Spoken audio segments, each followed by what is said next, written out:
want to talk a little bit about how we actually seed our seedling trays in the greenhouse. And like I spoke before, we have a couple different sizes of the trays depending on what we're planting. And just to give you a quick idea, things like brassicas we plant in a 128 cell, which is what I have right here. Things like tomatoes we'll plant in a 72 cell. Alliums like leeks, scallions, onions we'll plant into a 200 cell. We also dab a little bit with paper pot transplanter cells. I have one right here. These are pretty cool. These are kind of an accordion typed paper pot where the soil sits in here. So that's something else. But I want to talk about the process of how we seed. So what we do, you'll see in our previous video of filling the trays. So this tray has been filled, is ready to seed.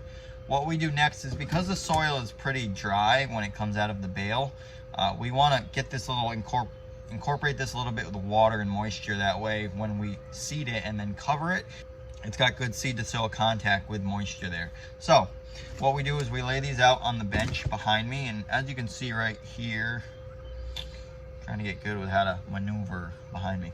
So right here we had these trays lined up that we just watered with our wand quickly, over twice, 3 times, whatever you want. You don't have to go crazy, but enough to get moisture down into the bottom of the tray. So what we do next, because we're a small scale farm and we're growing a big diversity of things, we have a lot of smaller settings of different crops than larger scale. And as we're growing in production, that's changing. But we do a lot of our seeding by hand, whether it's brassicas, whether it's beets, whether it's cucumbers, tomatoes and peppers are a little different, but I'll explain that down the road in another video. But today we're planting some black summer bok choy from Johnny's Selected Seeds. And this is a really simple process. What we do is we take a cup, could be this cup, could be that cup, anything that's comfortable to sit in your hand. And what we do is we dump our seeds into the cup. That's pretty easy, huh? Try not to spill the cup. And what I like to do, based on either how much seeds left in a package or how much we're seeding, is try to fill the cup with, all the seed you're gonna need.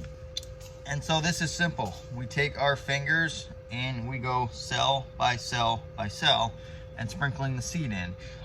This is tedious, it does take a lot of time, but it's what we have available right now. We actually just decided to purchase a vacuum seeder from Johnny's Selected Seeds. That is a type of seeding trays just like this.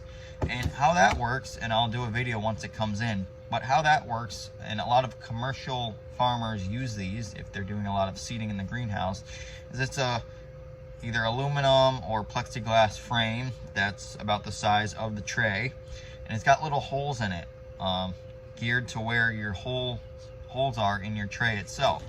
And what happens is there's a vacuum that sucks from the back of the plate. So you sprinkle your seeds onto this plate, you turn the vacuum on, and what happens is the seed actually sucks to the plate itself, and whatever excess seed doesn't stick to a hole falls to the bottom.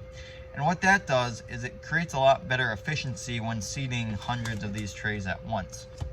So what you do with that is you flip it on, you get it lined up, and you cut the vacuum off, and all the seeds fall into the holes. So seeding 128 cells like this one with hand might take me, a minute or two. With the vacuum might take only 30 seconds to a minute, depending on how good you are. But this works just as well. This is great for small scale farms. A lot of farms seed this way, right down to the home gardener. If say you're seeding in a cup like this, it's filled with soil, it's easy to just stick your seed in there and you're good to go. So we're going to give you a quick tutorial on how we actually seed the tray up close, and then in our next video we're going to talk about what we cover our trays with and why.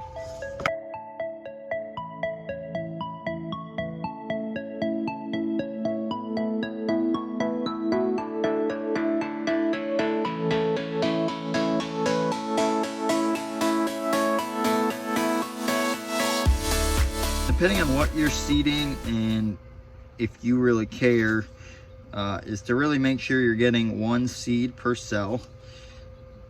This is going to determine when you're planting out in the field if you have doubles and how your spacing is going to come out. If you have a lot of doubled cells, you're going to have a lot of plants that are too close to each other, and that might be an issue.